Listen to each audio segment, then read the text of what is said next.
Assalamualaikum warahmatullahi wabarakatuh. Jumpa lagi dengan Mutarlatif Wisdom, channel yang smart dan wise.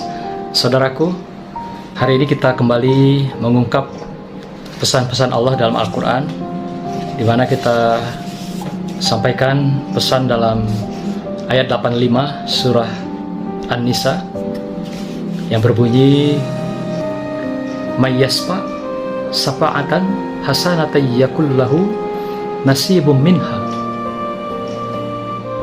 wa may yasfa safa'atan sayi'atan yakullahu kiflum minha wa kana Allahu ala kulli syai'in muqita.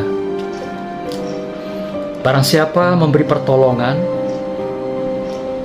dengan pertolongan yang baik, niscaya dia akan memperoleh bagian dari kebaikannya itu. Dan barang siapa yang memberi pertolongan dengan pertolongan yang buruk, niscaya dia akan memikul bagian dari keburukannya itu. Allah Maha Kuasa atas segala sesuatu. Saudaraku, ayat ini mengingatkan setiap perbuatan baik yang kita ulurkan untuk menolong sesama kita, sekecil apapun, sekalipun sebesar debu, maka dia akan memperoleh berbagai kebaikan dari pertolongan yang dia ulurkan kepada saudaranya itu. Sebaliknya kata Allah, siapapun kita yang mengulurkan pertolongan dengan keburukan, kejahatan kepada saudaranya, kepada orang lain, maka dia akan memperoleh keburukan juga yang sama dari pertolongan yang buruk dia berikan pada orang lain. Sesungguhnya Allah Maha Kuasa atas segala sesuatu. Saudara, di dalam hidup ini kita memang sudah ditakdirkan hidup dalam bervariasi, berbagai keragaman.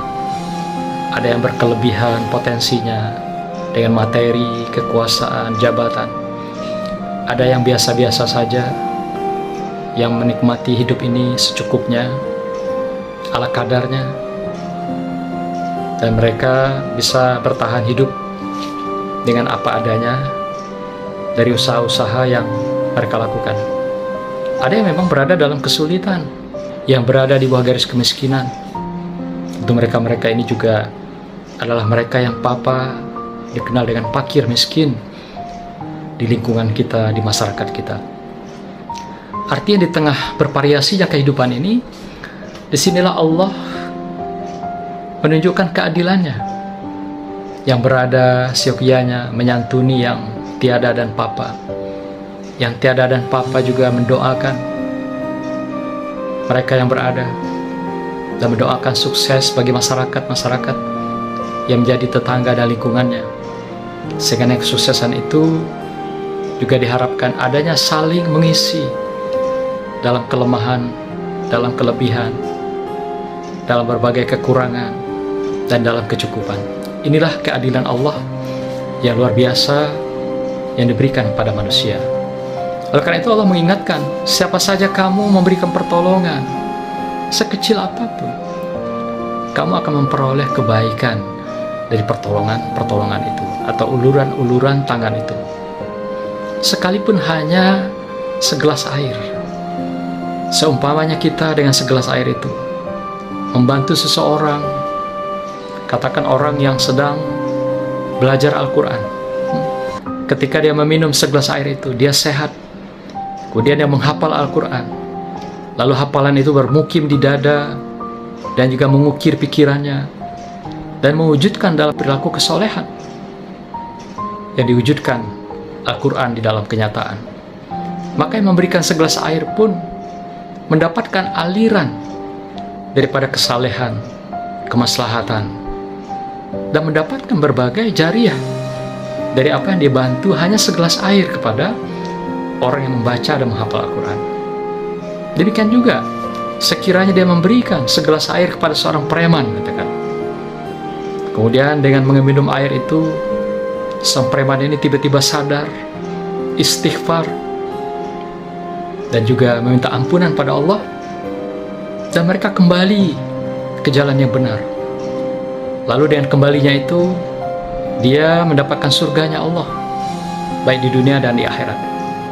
Masya Allah, yang memberikan air segelas itu pun akan mendapatkan amal jariyah dari upaya telah menyelamatkan seseorang yang tadinya harusnya mereka dengan premannya itu masuk neraka, dengan kejahatannya dia masuk neraka, tapi dia dengan meminum segelas air, dia tiba-tiba tersadar, tobat, dan istighfar pada Allah. Artinya apa? Kita sudah menyelamatkan seseorang yang tadinya seharusnya masuk neraka, tapi dia masuk surga.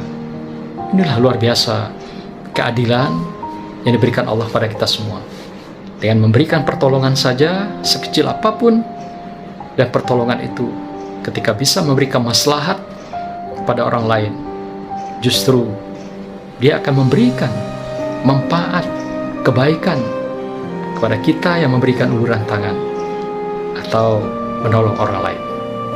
Dalam konteks ini tentunya, dengan segelas air saja kita bisa mendapatkan surganya Allah.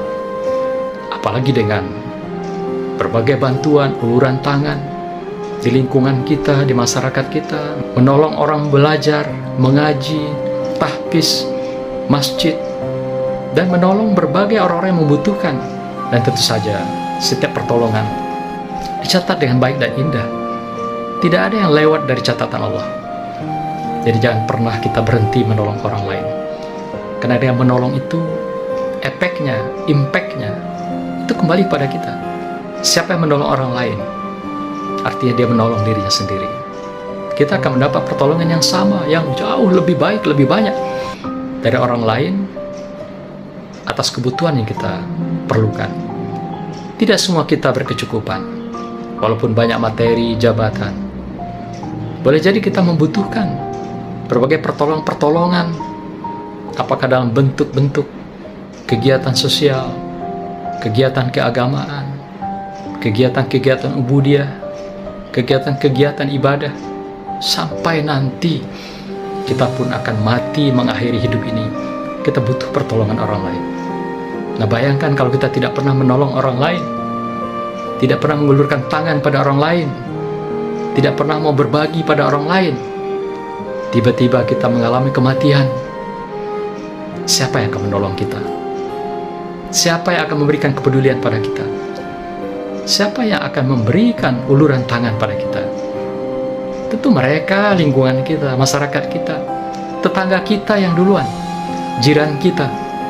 Yang kata Rasulullah, jiran itu adalah 40 rumah, ke kiri, ke kanan, depan, belakang. Itulah jiran kita, tetangga kita, yang duluan memberikan uluran tangan, pertolongan kepada kita. Bukan keluarga kita yang jauh, sanak saudara yang di luar sana, atau ikatan keluarga-keluarga yang tidak dekat dengan kita atau jauh dari kita. Inilah jiran, inilah yang menjadi saudara kita. Jiran inilah menjadi keluarga kita. Maka itu pedulilah pada tetangga kita. Tolonglah mereka, ulurkanlah tangan, keluarkanlah sebagian nafkahmu, berilah kepedulianmu, berbagi rasalah dengan lingkunganmu. Karena dengan menolong ini tidak akan pernah merugi, tapi justru menambah berbagai harta, menambah kesehatan diri, menambah berbagai kebahagiaan dalam keluarga kita, dalam masyarakat kita.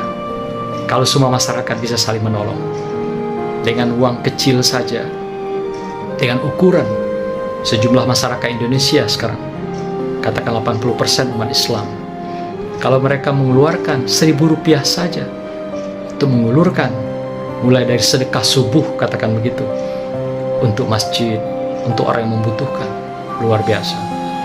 Itu akan terkumpul setiap hari sekitar 80 miliar. Bayangkan kalau itu 1 bulan, bayangkan itu kalau 1 tahun. Dasarnya saling menolong, dasarnya saling memberi, dasarnya saling berbagi.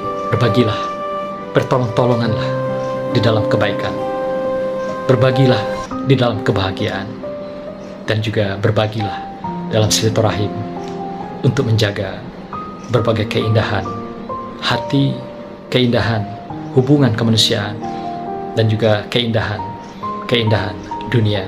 Wassalamualaikum warahmatullahi wabarakatuh.